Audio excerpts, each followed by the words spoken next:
Here is your translated text content.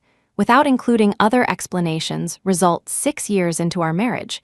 My usually quiet and reserved husband suddenly started acting strangely. He began spending an hour getting ready each day, 2 hours working out, and 3 hours bringing me lunch at the office, all while suspiciously eyeing every young man who walked by. I couldn't figure out what was wrong with him until I later found his diary. She left the house without her wedding ring today. Was it carelessness or premeditated? I can't figure it out. I don't dare ask. I'm going crazy. She liked that male intern's post again. Is she trying to kill me? It's all that shameless scoundrel's fault. The man in the mirror is aging, decaying, getting ugly. No, I have to make my physical form more perfect so she won't abandon me. So helpless, so desperate. I'm 5 years older than her. I'm not young anymore. Beauty fades with age and love fades with beauty. This is my fate. One Julian Lancaster and I have been married for 6 years and have never once argued. In everyone else's eyes, he's handsome, successful, gentle and tolerant towards me, respectful and polite, the epitome of a perfect husband. But only I knew the suffocating pressure hidden beneath that perfection. During lunch break, a colleague leaned against the counter in the break room, vividly complaining about getting home too late last night, how her husband sulked, how much effort she spent coaxing him, and how she ultimately lost the right to wear short skirts. At this point, she suddenly turned to me, a provocative smile in her eyes. Cecilia Stewart, Mr. Lancaster is so rigid in business. He must be an incredibly possessive, jealous type in private, right? I lowered my eyes and smiled faintly, not answering. But a trace of bitterness welled up inside me. Quite the opposite. For these 6 years, Julian had been so reserved and quiet, almost like he was programmed. He never got jealous, never asked who I was seeing, never cared what time I came home, and certainly never touched my phone. My colleagues always said that love comes with possessiveness, and no possessiveness means no love. So, perhaps Julian had never loved me. Was I the only one who had fallen into this marriage? My fingertips tightened unconsciously. The warmth of the glass cup spread through my palm. Inside was the sweet ginger tea Julian had made for me before leaving this morning. He had silently placed the cup in my handbag, then turned and went into the walk-in closet. Lately, he seemed particularly concerned about his appearance, even wearing cologne, which he used to hate. Thinking about this, some unsettling thoughts suddenly crossed my mind. On impulse, I opened the home security camera feed on my phone. On the screen, Julian was working out directly in front of the camera. He was shirtless, his Adam's apple bobbing. His perfect muscle definition was exceptionally sexy under the sunlight, and beads of sweat rippled along his V-lines as he exerted himself. His low-rise workout pants hung loosely on his hip bones, slipping slightly with his movements before he casually pulled them up again. Every move felt like some kind of dangerous, highly seductive invitation. My throat tightened. My fingertip hovered over the zoom button for a moment before I finally pressed it. However, the next second, the screen suddenly switched and a video call from my boss popped up abruptly. All alluring fantasies shattered instantly. I squeezed my eyes shut, my fingers gripping the desk, almost crushing the mouse. My boss's call was to inform us about a team dinner tonight. Thinking about the man at home, I instinctively reached for the wedding ring on my ring finger, only to find it empty. I paused for a moment, remembering the playful tussle Julian and I had the night before last. Worried about scratching him, I had taken off the ring and placed it on the nightstand, which resulted in me forgetting to put it back on for the past 2 days. As soon as my colleagues received the boss's message, they all started informing their families. After a moment's thought, I also stepped out into the hallway to call Julian. Julian picked up immediately, as always, his voice low, husky, and enticing. "Cecilia." My face flushed inexplicably. "Julian, I have to go out for dinner with colleagues tonight. I might be home late." As soon as I finished speaking, the other end of the line fell silent. Julian didn't make a sound, even his breathing seemed to stop. Sensing something was wrong, I called his name softly. "Julian, I'm listening." Julian snapped back, his voice raspy as if sanded down, the end of his words carrying a barely perceptible tremor. "Do you have to go?" I was about to say yes, but he interrupted me, his voice trembling. "Will you still come back tonight? Cecilia, you will come back, won't you?" Bewildered, I nodded. Of course I'll come back. Ray, really? His volume shot up, then he abruptly fell silent again, leaving only ragged breathing sounds through the receiver. No, I mean, I'll wait for you at home. It doesn't matter when you come back, as long as you come back. I'll always be waiting at home for you. I sensed something strange about him, so I added another instruction. Remember to leave a light on for me. This time he didn't hesitate, agreeing quickly as if afraid I'd change my mind. Okay. 3. Our boss is a notorious cheapskate. The department dinner was held at a small, messy, cheap diner. By the time the dinner finally ended, my exposed neck, calves, and wrists were covered in red, itchy mosquito bites. Enduring the discomfort, I managed to send several colleagues, drunk beyond recognition, home one by one. By the time I finally pushed open my front door, it was already 10 at night. It was raining lightly outside. The motion sensor light in the entryway flickered on, illuminating an empty living room. Julian wasn't home again. I pulled out my phone to check the time, just about to call him, when the door behind me was suddenly pushed open. Julian appeared at the doorway, soaked to the skin. Water droplets dripped from the ends of his messy hair, pooling into a small puddle on the floor. His usually immaculate white shirt clung tightly to his body, outlining his firm waistline, while his suit jacket and tie were nowhere to be seen. He no longer possessed his usual dignified composure. He looked like a bedraggled, broken stray dog. After a few seconds of eye contact, Julian spoke first, his tone calm to the point of being eerie. "You're back," I nodded, quickly pulling him inside. "Where did you go? How did you get so drenched? Come in quickly." Julian stepped inside mechanically. His gaze swept over my eyebrows, nose, lips, inch by inch, finally settling on my neck. Then he suddenly froze. I caught a faint, familiar smell of cooking fumes clinging to him, very similar to the smell from the diner we were at today. "Julian, did you come to pick me up? I'm so sorry, you couldn't find me because I went too." "I don't want to know," he cut me off sharply, his voice intense and shrill, frantically avoiding my gaze. "I mean, I didn't go to pick you up, I just went for a walk." I licked my lips awkwardly. "Oh, okay. Well, Julian, tonight Julian's eyelashes fluttered wildly. "Enough, I'm tired, I need to take a shower. He then rushed into the bathroom, as if fleeing from something, his retreating figure looking panicked and terrified. I stood stunned in the living room for a moment. I could clearly hear, besides the pitter-patter of the shower, there seemed to be a few muffled, desperate sobs. I felt a little worried about Julian, so I walked over and knocked on the door. "Julian, what's wrong? Are you crying? Are you not feeling well?" After a moment of dead silence, his calm voice came through. "You heard wrong, I'm fine." Hearing him say he was fine, only then did I return to the sofa to watch some TV, relieved. Julian came out after his shower. He stood silently in front of the full-length mirror not far from me, carefully choosing clothes and a bow tie. Hearing the movement, I glanced at him subconsciously. "Aren't you off tomorrow? Why bother with a bow tie? It's so troublesome, such a waste." Hearing this, Julian's fingers suddenly froze mid-air, his knuckles turning an unnaturally pale white. I rubbed my eyes. "That bow tie style is a bit dated. I'll pick out a new one for you this weekend." Julian didn't speak, slowly lowering his hand. The bow tie slipped from his grasp, landing silently on the floor.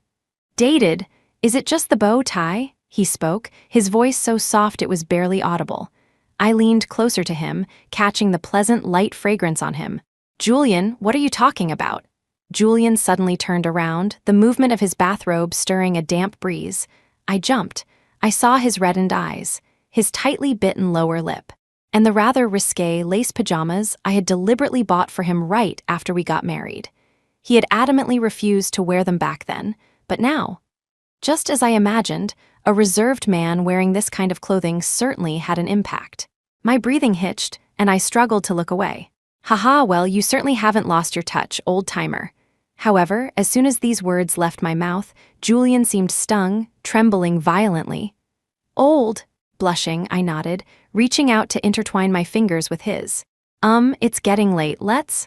Julian froze for a few seconds, then snatched his hand away as if electrocuted, biting his lip, his voice choked. I need to go to the study to handle some things." "You go to bed early." 5. It was strange. He was acting like that again. The panic and avoidance in his eyes were almost overflowing, as if I wasn't his wife of 6 years, but some untouchable plague. I took a deep breath, forcing down the anger rising in my chest, only just managing not to chase after him and demand what was wrong with his pathetic, insecure act today. Tomorrow was the quarterly report presentation, which directly impacted my promotion. So today, I really didn't have the extra energy to argue with him. I drifted off to sleep alone. Sometime in the middle of the night, a sudden coolness on my neck startled me awake. I forced my eyelids open and saw Julian sitting by the bed. The moonlight filtering through the window cast a silver edge along his tense jawline. His eyelashes were lowered, his movements stiff as he applied something to my neck. I grabbed his wrist. "Julian, what are you putting on my neck?" He pressed his lips together, his voice low and husky, "Bruise relief balm." He paused, then added, "Tomorrow you have to present the quarterly report to the whole company like this. People will talk." He had a point. My skin has always been sensitive. Mosquito bites always leave red marks that take ages to fade. Presenting the quarterly report looking like this certainly wouldn't be good. I lowered my hand, closed my eyes again, and mumbled sleepily. "True, thanks, husband. You should get some sleep too." Julian didn't reply, his breathing becoming slightly shaky. He leaned down and gently kissed my forehead. I was too sleepy to open my eyes, so naturally, I didn't clearly hear Julian's next words. "I don't blame you for changing your mind, nor will I question or accuse you, because that's not the magnanimity I should have as your legal husband. I also know it must be that shameless scoundrel outside seducing you. I will handle him. Our marriage will eventually get back on track. Divorce is something that will only appear in others' fantasies. It's absolutely impossible for us to divorce." In the last moment before falling completely asleep, I seemed to hear a pained, suppressed sob, the kind of sound only a heartbroken husband, left alone in an empty house, could make. Then, a warm drop landed on the corner of my lips. 6 the next day. Julian was in the kitchen very early. His recently well-trained upper body was bare, boldly wearing only an apron. The pink apron strings dug deep grooves into his lower back, and the muscles in his back and abdomen rippled with his movements. I didn't know when this usually dull and uninteresting man had become so open. Starting the day off with such a feast instantly dissipated the displeasure from being abandoned by him last night. I lowered my head, trying hard to suppress the corners of my mouth from flying upwards. Julian, cooking dressed like that, you'll get a couple of big blisters and learn your lesson, haha." Julian, the atmosphere felt a bit strange. I peeked up and saw the dark circles under his eyes. "Didn't you sleep well last night?" Julian paused, then said expressionlessly, "No, I slept very well." I walked over and sat down opposite him. "Oh right, the new intern at the company is treating tonight, so I might be back late, or maybe not come back at all because there are some other things." Julian's hand trembled as he ladled porridge, the porcelain spoon suddenly clattering against the bowl rim with a sharp ding. After a long silence, he forced a stiff smile, squeezing out a sentence from between his teeth. "Okay, you're delicate, don't stay out too late partying tonight." He agreed readily and didn't ask anything, seeming completely unconcerned about who I was going with or what I was doing. I once again remembered yesterday's suspicions and his coy behavior. My chest instantly tightened with pain. I grabbed a couple of slices of bread and headed out. Reaching the door, I remembered something and turned back. Julian's spine instantly straightened, his eyes lit up, looking at me expectantly. Without looking at him, I slipped the ring off my ring finger and tossed it in front of him. "Not wearing it today, it's inconvenient." The sound of metal hitting the wooden tabletop made Julian's pupils constrict. He pressed his thin lips together tightly, staring intently at the ring, his knuckles white, veins bulging on his neck. I swept all the documents from the coffee table into my bag and turned towards the door. A second before closing the door, on impulse, I glanced back. Julian stood frozen, watching me leave. His eyes were terrifyingly dark, as if suppressing some kind of storm, even after walking quite a distance. I could still feel that gaze clinging tightly to me. 7 I dashed through the rain into the garage, suppressing the frustration in my heart as I got into the car. Messages from my best friend popped up one after another, the 7-year itch, a marriage of convenience stinging my eyes. Furious, I messaged Julian. "Julian, if this isn't working, let's just get a divorce. Honestly, do you even love me?" If you love me, please tell me loud and clear. If you don't love me, then there's no need to keep forcing this marriage. Let's both cut our losses promptly. Stop wasting my time. It's getting in the way of me finding my young stud.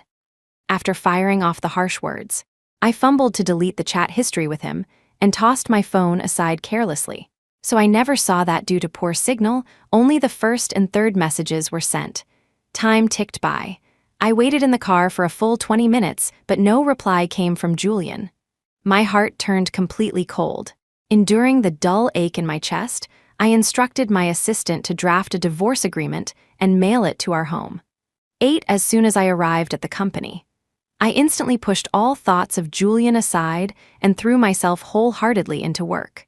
After successfully completing the morning's tasks, I was very pleased and bought bubble tea for everyone on my team. The new intern, Leo Miller, was the first to rush out and take the tea, then brushed his fingers against my palm. "Congratulations, sister. Today's tea is especially sweet." I pulled my hand back uncomfortably, frowning, about to speak. When I unexpectedly met a gaze from outside the glass door, Julian stood in the shadows of the hallway, dressed impeccably in a suit, holding a thermal lunch box. His eyes were dark, his expression blank. I had no idea how long he had been standing there watching. Seeing him surprised me. "Julian, what are you doing here?" Julian shifted his gaze from Leo to meet my eyes, slowly curving his lips into a smile that sent a chill down my spine. "Wife, I came to bring you lunch."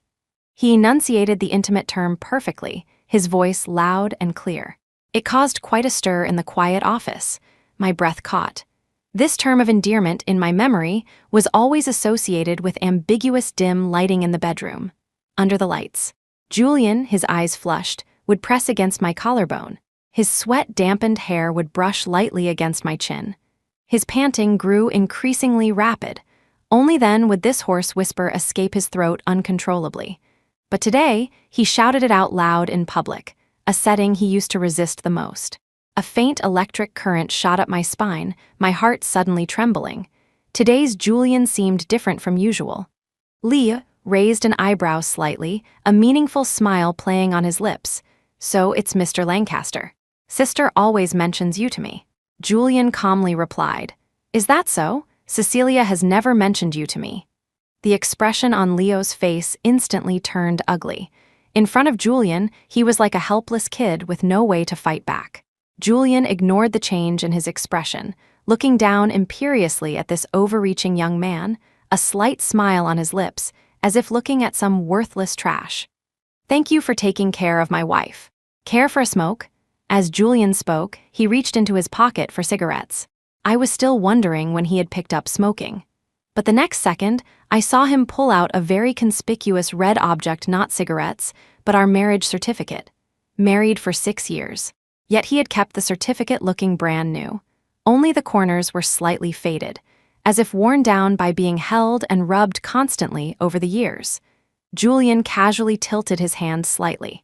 The marriage certificate spun beautifully in his palm, revealing the gold-embossed seal towards Leo. His tone carried deliberate annoyance. "Sorry, grabbed the wrong thing. Accidentally pulled out our proof of legality." Leo clenched his fists, his mouth twitching speechlessly, probably wanting to curse. But meeting Julian's darkened eyes, his anger instantly fizzled out. He stiffly turned his face away, even softening his breathing. Clearly, faced with Julian's absolute power, his anger could only fester inside him. My face had started burning the moment Julian inexplicably pulled out the marriage certificate. I quickly stepped in front of him, snatched the certificate, and hurriedly tucked it into the inner pocket of my bag. "Julian, why did you pull out the marriage certificate? Don't just stand here being stared at by everyone. Hurry up and come to my office." As soon as I finished speaking, the composure on Julian's face shattered instantly, his hand still frozen in that hovering position. He lowered his gaze to look at me, his eyes filled with a mixture of despair, resentment, and unwillingness. Looking at his face, which was gradually losing its color, I inappropriately thought of a phrase, "desperate husband."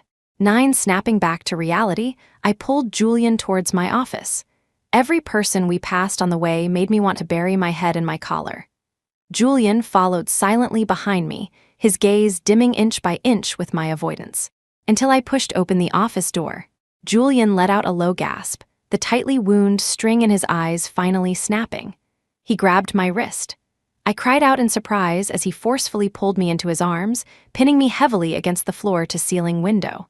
My face pressed against the cold glass, my back tight against Julian's hot, firm chest. The sensation of being sandwiched between ice and fire left me suspended and uncomfortable, biting my lower lip restlessly. Julian, 67 floors up. Thunder rumbled outside. Lightning seemed to explode right before my eyes. The next second, a subtle sensation touched my lower back. It was Julian, biting the zipper of my dress with his teeth, slowly pulling it down. The sound of the metal zipper separating was exceptionally clear in the quiet office. Julian's cold hand slipped under my dress along the curve of my waist, greedily covering sensitive areas. It sent a shiver through my entire body. My toes curled tightly, then relaxed. The heels of my shoes unconsciously ground against his leather shoes. Julian shifted from squatting to kneeling. He knelt behind me, kissing my lower back with extreme anxiety, his voice possessive and frantic. "You're 5 years younger than me. It's normal for someone young to be dazzled by the outside world. I told you, however you play, however you act out outside, I will tolerate it. Whatever mistakes you make, I will forgive you. Because I know it must be those shameless scoundrels seducing you. You just lost your head for a moment. You'll come back to the family in the end. Even if you have thoughts of divorce, it must be their instigation. Those little brats, I'll find time to deal with them properly, and then put everything back on track." At that moment, another lightning bolt flashed outside. The terrifyingly scarlet possessiveness in his eyes was instantly illuminated, and he murmured softly, "But you shouldn't have actually mentioned divorce, just casually brought up divorce. Even if I'm tolerant, Cecilia, you deserve a little punishment." 10. I had never seen Julian lose control like this. I didn't understand what he was saying and felt a little scared. "What are you talking about? What seduction? What do you mean?" "No, stop moving, Julian, this is the office, let go. Ooh, bastard, if you keep this up, I really will divorce you, I want a divorce." Julian's movements stiffened for a moment, but hearing my threat seemed to drive him even crazier. He threw me onto the sofa. Just as I struggled to sit up, his kiss landed. He held my chin with one hand and took off his shirt with the other, kissing me deeply and fiercely, his tongue invading past my teeth, almost reaching my throat. I had never been treated so roughly by him. Trembling all over, I tilted my head back, my nails digging fiercely into the lean flesh of his back. Despite such sharp pain, he didn't even flinch. It was at this moment I suddenly realized. If he wasn't willingly indulging and tolerating me in his hands, I was just a helpless chick he could crush at will. Snap, and I'd be dead. I bit down hard on Julian's shoulder, physiological tears forced from the corners of my eyes, twisting like a pretzel under his hands. Outside, lightning flashed and thunder roared, but inside, the temperature rose rapidly. Reason was collapsing entirely, the situation escalating towards the indescribable. Knock, knock, knock. A knock suddenly came from outside the door, followed by the secretary's embarrassed voice. "Sorry, Director Stewart, but it's time for the meeting." Julian snapped back to reality as if waking from a dream, straightening up, panting. The dark tide surging in his eyes gradually receded, replaced by regret and self-blame. Plummeting from a great height, I gasped raggedly for fresh air, disheveled, eyes unfocused, lips numb, clothes in disarray. Julian watched me for a long time, then got up and knelt beside the sofa. With trembling hands, he zipped up my dress, then smoothed my hair, his eyes clouded with guilty moisture. "Cecilia, sorry, I." He abruptly turned his head away, letting out a pained whimper, then suddenly stood up and walked towards the door. Unable to bear him running away again, I stumbled to my feet to grab him, but accidentally bumped into the corner of the desk. And the stack of documents I had brought from home this morning, but hadn't had time to organize, scattered across the floor with a loud rustle. Amidst the mess, a black object slid out from between the papers, landing heavily on the carpet. 11. My gaze was immediately drawn to it. Then I saw an unfamiliar black diary. I didn't remember having such a notebook.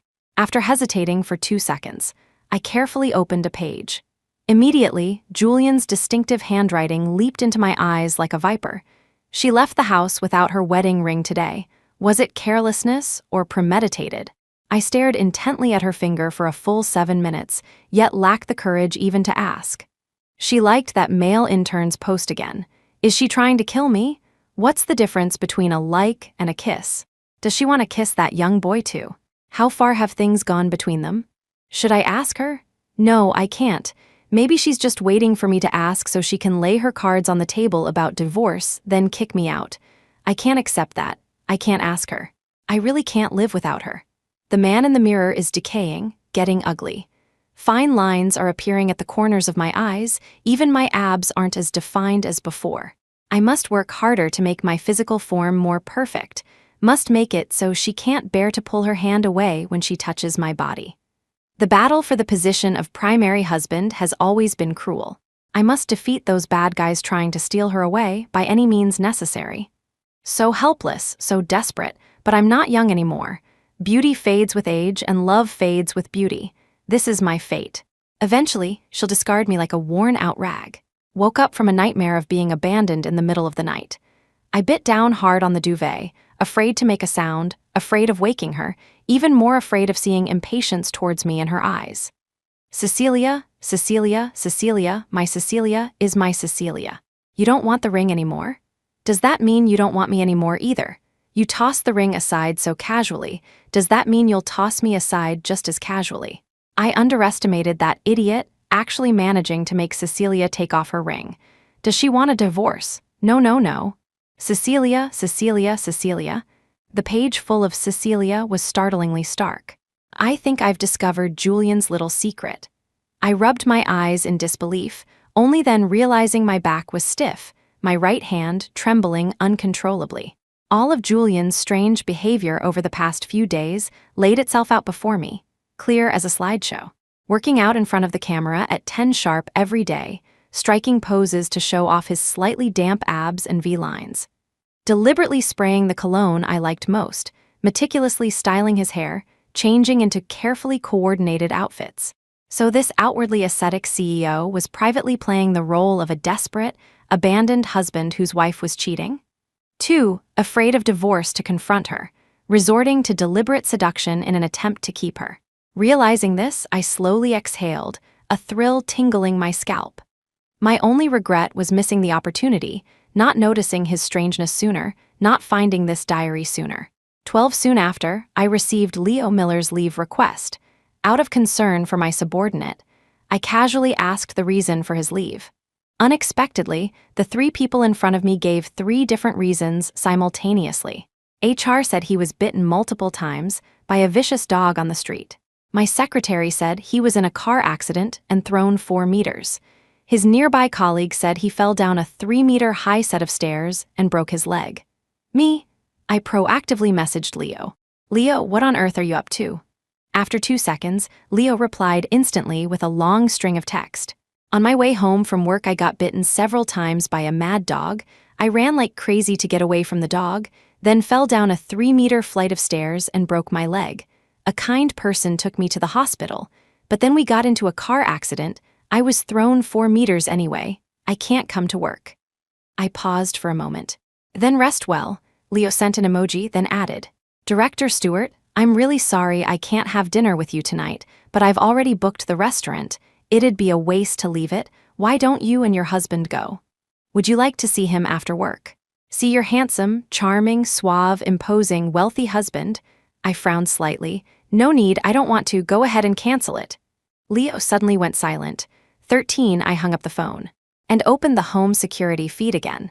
After returning home, Julian had received a package. There was something inside the package bag. After glancing at it a few times, he suddenly seemed to lose all strength, slumping against the door and sliding to the floor. I didn't know what he saw, but the camera showed him sitting on the floor for the entire afternoon, until the 5:30 p.m. alarm went off. He jolted, slowly came back to his senses, mechanically pushed himself up, and walked towards the kitchen. Soon, the sounds of chopping vegetables and cooking came from the kitchen. Even though what he saw had caused him immense pain, once 5:30 arrived, all his emotions had to yield to something more important, which was his wife was coming home from work for dinner, and he still had to cook. My hand clenched tightly. Suddenly, I couldn't wait another second. I needed to leave work, I needed to go home. 14 on the way home, I thought about many things. Thinking about throwing the diary in his face the moment I opened the door. You dog, thought I was cheating. Is that the kind of person I am in your eyes? You have a mouth, only know how to eat with it, right? Why couldn't you just ask me? Too scared to ask. What happened to that decisive, bold approach you have in business? Did a dog eat it? You're full of solutions when helping me, but when it comes to yourself, you just put a noose around your neck, huh? A dog leash, even. I grumbled all the way.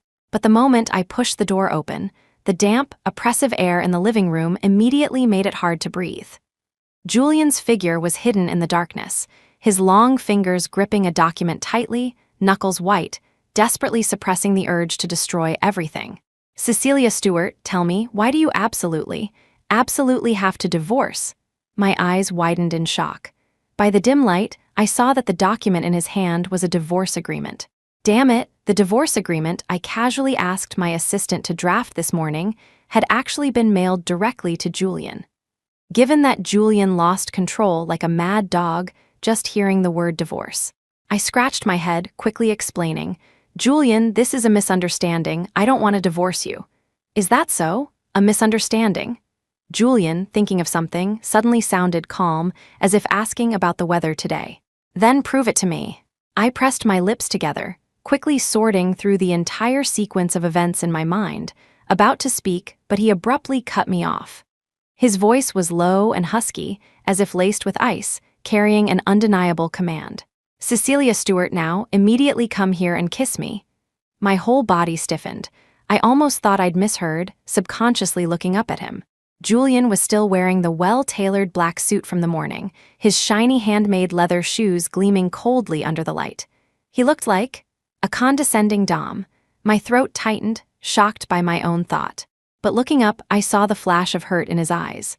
I sighed, walked over, and under his suspicious gaze, kissed him hard, lips and tongues tangling, turning and exploring. What else do you want me to do? When we parted, I asked, slightly breathless. Julian's eyes darkened, still without a shred of trust. He slowly articulated the very thing he had always been hesitant to reveal. If we divorce, I really will kill that bouncy little brat you have on the side. He was actually using that to threaten me. I laughed out loud. I don't have a bouncy little brat on the side, but I do have a self-pitying old thing at home. Julian was stunned for a second, then said fiercely, then whoever you've fallen for, I'll harm them. I've only ever fallen for you. How are you going to harm yourself? Julian froze abruptly, the gloom in his eyes instantly receding, his fingertips trembling slightly. Resigned, I gently stroked his face. I read the diary. Mr. Lancaster has quite the writing talent, and an even more exceptional imagination. Just not a very good brain, huh? Cooked up a whole drama about a desperate, abandoned husband whose wife is cheating. Can't tell the difference between a mosquito bite and a hickey. But the working out and dressing up and trying to please me is worth praising. I like it. Being pleased makes me very happy. Please keep up the good work. But then again, why didn't you ask me? Are you some kind of modern-day Ninja Turtle? This not using your words thing is not commendable. It makes me want to jump up and slap you twice. Julian's ears turned red rapidly. He pinched himself again and again in disbelief, finally mumbling after a long pause, very softly. You can slap me now too, I won't dodge. Me, after a few seconds of silence. Julian suddenly dropped all pretense, burying his face in my neck, tears falling silently, drop by drop. I was afraid if I asked and you told the truth, you'd ask for a divorce. After all, I really can't compare. I'd rather deceive myself and avoid the truth than divorce you. As long as you're still willing to come home, I can pretend none of it ever happened. My heart ached a little. I cupped his face. My fingertips brushed his nose, red from crying. I watched his wet eyelashes clump together. I couldn't help but laugh. Oh, Julian, you control yourself too well. It made me think for a while that maybe you didn't love me. My mentioning divorce had nothing to do with anyone else. It was just because I mistakenly thought you didn't love me, and I was acting out of spite. I don't want to divorce you either. Julian's voice was muffled. How could I not love you? I could even convince myself to tolerate you doing those things. You have no idea how much I truly love you. 15, after clearing the air. The water in the bathtub sloshed all night long. Hoarse cries of wife overlapped with those moments from memory. My last memory was of the eastern sky breaking, then Julian pouncing again, tirelessly biting my collarbone. I only fell asleep when it was almost dawn, only to wake up early needing the bathroom. I pushed Julian's hand away and struggled to sit up in bed, then immediately realized something was wrong, very wrong, extremely wrong. I looked down, gasped sharply in anger, and turned right around to slap the person behind me. Julian woke up from the slap, didn't feel pain, and shamelessly snuggled closer again, his warm breath fanning the back of my neck. Tusk, who said this old man was old? This old man was fantastic. End of main story epilogue. Julian's sense of duty and responsibility as the older husband. Won the first time Julian realized he was 5 years older than Cecilia was at her university graduation ceremony. Cecilia, wearing her cap and gown, waved at him from the crowd. He stood in the parents' section, dressed in a suit and tie, holding a bouquet of her favorite sunflowers. Cecilia's roommate teased her. "Cecilia, is that your brother? He's so handsome." He didn't clearly hear Cecilia's reply, but a pang of bitterness arose in his heart. His usually prized composure and emotional control seemed to fail him time and again when it came to Cecilia. He knew deep down he shouldn't be like this, yet he willingly continued to sink deeper. After graduating, Cecilia was like a fledgling bird, fluttering its wings, wanting to brave the storm. And he was glad he had already forged armor through the battles and schemes of the business world. He had enough capability to shield her from all storms, sparing no effort to lift her up, to create a sky for her. The love of an older partner is predicting all dangers and accidents in advance, then silently eliminating them for her. It's silent support, willingly being the steps beneath her feet, letting her stand higher, walk farther, yet never seeking credit. 2. The first time Cecilia went on a business trip alone with a young male colleague. Julian acted appropriately during the airport farewell, even nodding politely to the male colleague, rationally wrapping Cecilia's scarf around her neck. "Call me when you land. The owner of the hotel you're staying at is a partner of mine. If anything happens, just go find him." So virtuous, so dignified and generous. Cecilia smiled and nodded, slipping from his grasp like a kite. She even forgot to kiss him goodbye. He turned, drove the car to the remotest corner of the airport parking lot, and punched the steering wheel again and again. The car radio played a program Cecilia had randomly selected before getting out. The host chuckled, teasing. "Relationships with younger partners are becoming more popular now. Older guys need to learn to let go." He slammed his fist onto the radio, letting his bruised hand bleed, then emotionlessly called his secretary. "Get me a different car." That night, he worked out in front of the mirror until dawn, his muscles flushed an abnormal red from overtraining. In the shower, hot water streamed over his trembling shoulders. He suddenly covered his face in panic. Cecilia habitually called him before bed. Listening to the girl's voice on the other end, his restless heart miraculously calmed down.